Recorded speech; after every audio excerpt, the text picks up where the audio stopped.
Hello and welcome to the Tax Roundup for December. And any sense of direction on tax and tax reform is really pending three key announcements. The mid-year economic review, which will show us how big the budget black hole really is. The innovation statement, which is widely tipped to have measures in there for startup companies. And also the green paper, which follows up on all those tax reform and consultation processes earlier in the year. Now, all of these are due to be delivered just before Christmas, so we'll keep you posted on those. In the interim though, there's plenty to keep us going. We're looking at the exposure draft on the small business CGT rollover relief. We're also looking at a warning on tax and travel from the tax office. We're looking at why the AAT got a slap on the wrist from the courts over a decision they made on property developments. And then finally, we're looking at another budget measure that's now passed the Senate that will be of interest to most employers because it involves work-related car expenses. First up, Michael on that exposure draft.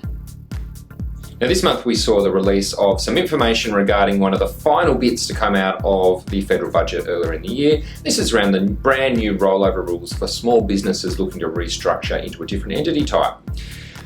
The rules are intended to apply from 1 July 2016, so they not going to be in place for a little bit longer yet, but what we do have now is some exposure draft law which sets out how the rules look like they're going to apply. Key thing is, this rollover is available where a small business is restructuring into a new entity type. Now in the past, we have had a number of rollovers that could apply to certain restructures. So there's a bunch of rollovers that are already there which allow you to get into a company structure in a relatively tax-free way. And we also have the small business CGT concessions that can assist with something like that.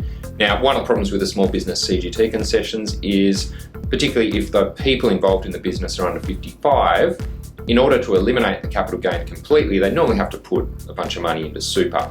So the rollover eliminates that need if the various conditions are met.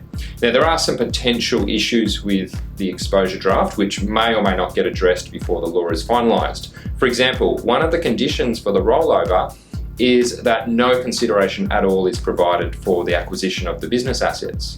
Now, presumably that means that the new business entity wouldn't be allowed to assume liabilities that relate to those assets.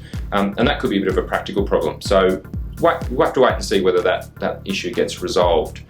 Another potential issue is that at the moment, in order to qualify for the rollover, the client would need to satisfy both a $2 million turnover test to be classified as a small business entity, and they would also need to satisfy a $6 million net asset test.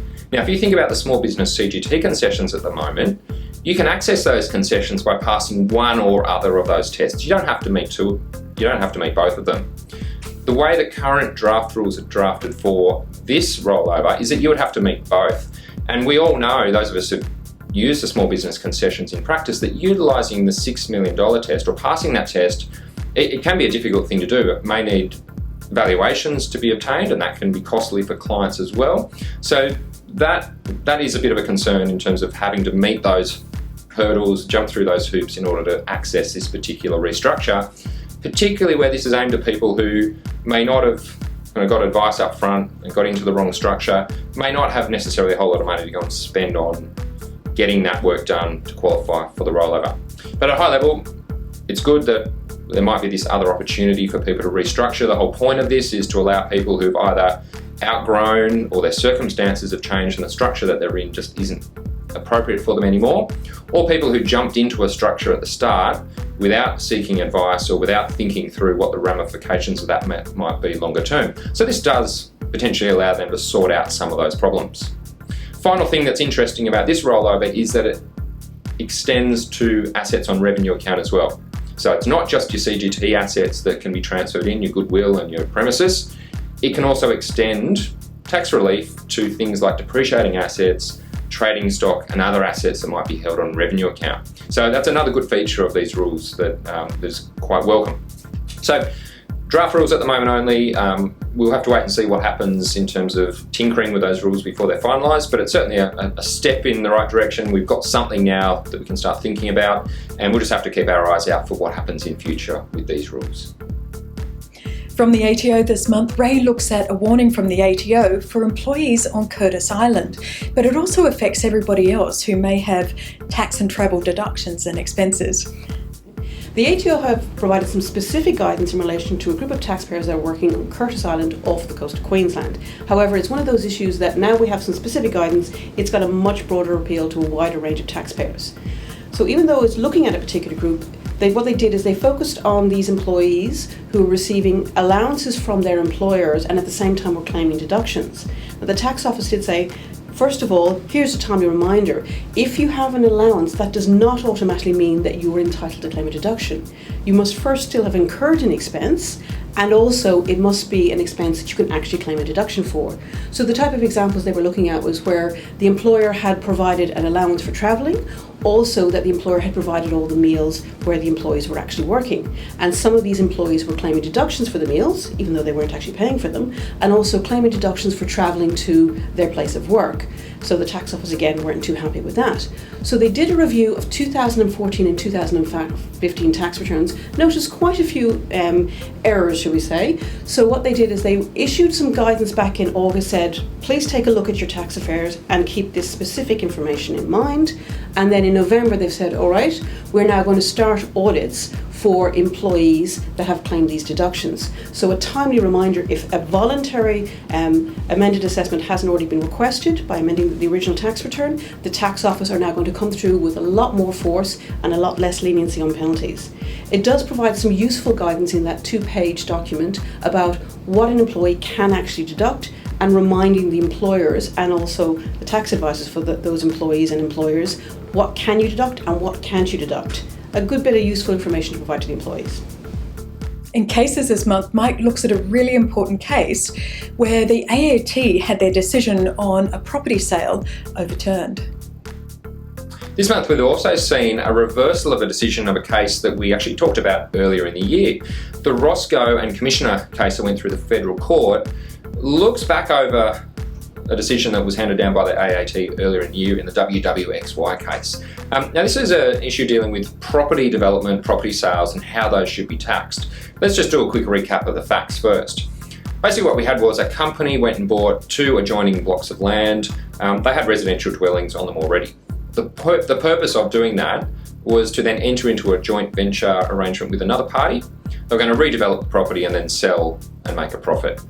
Now, the joint venture arrangement actually fell through, so the original plans never eventuated.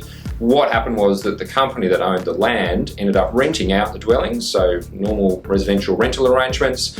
A number of years later, a DA application was obtained and approved in order to demolish the dwellings, and the company ended up just selling the land as it was. So no major improvements or changes had actually been made to the property.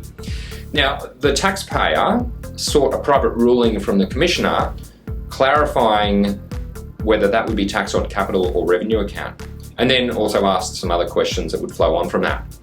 The Commissioner held in the private ruling that those sales should be taxed on revenue account. The taxpayer ended up objecting to that private ruling, and the matter ended up with the AAT.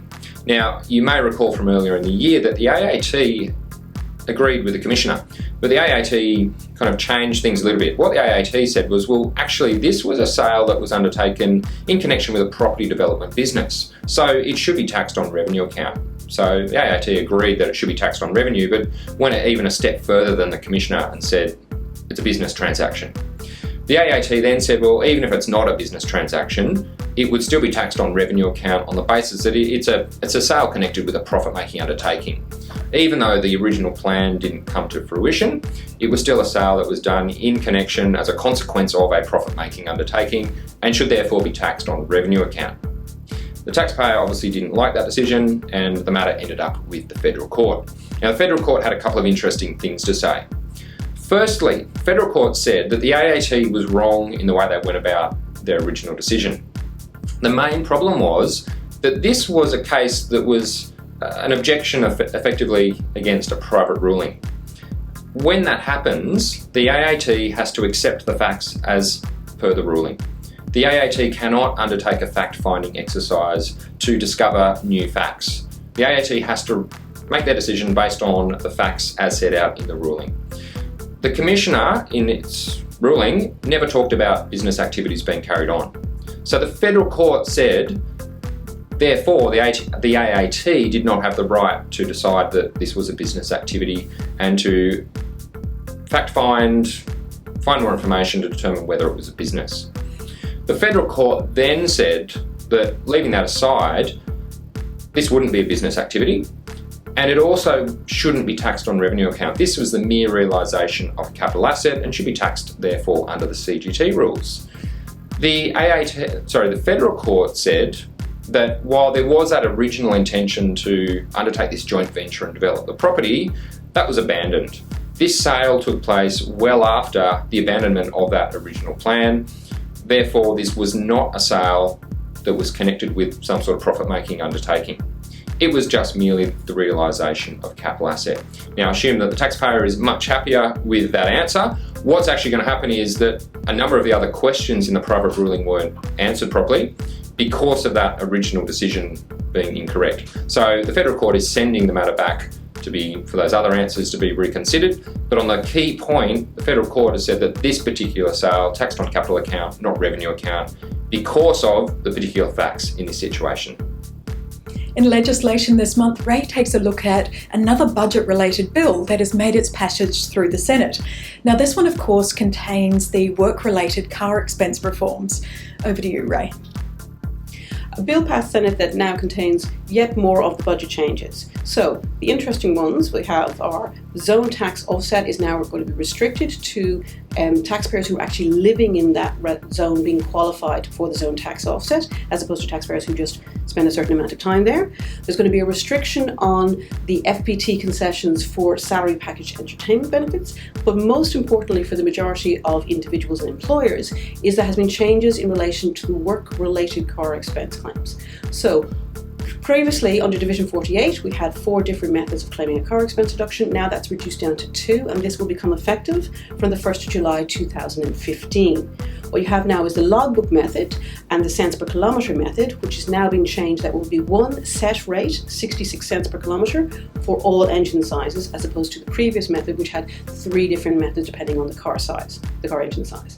What we have now is you have, for employers who are currently paying at the older rates, there's no requirement for them to change, but they do need to be aware that now that the employees who are receiving that cents per kilometre allowance can only claim a deduction at 66 cents per kilometre, if the employer is paying at a higher rate, then you have a mismatch between what the employer is paying them and what the employee is going to be able to deduct. That's going to create a requirement for an employer to withhold on a portion of the allowance because they know that the employee won't be able to claim a deduction for it. So this might be a timely reminder to take a look at what allowances are being paid and maybe adjust them so that you have a direct match between what the employer is paying and what the employee is going to be able to claim deduction for, because that could make things administratively simpler for both parties in the long run. And that's the tax roundup for this month. From all of the Knowledge Shop team, I'd like to wish you a very happy and Merry Christmas, and we hope to see you in the new year. Don't forget, if you're not a member of Knowledge Shop, then give Julie a call. She's still online on 1800 800 232 and see what's on offer to make your life easier in the new year.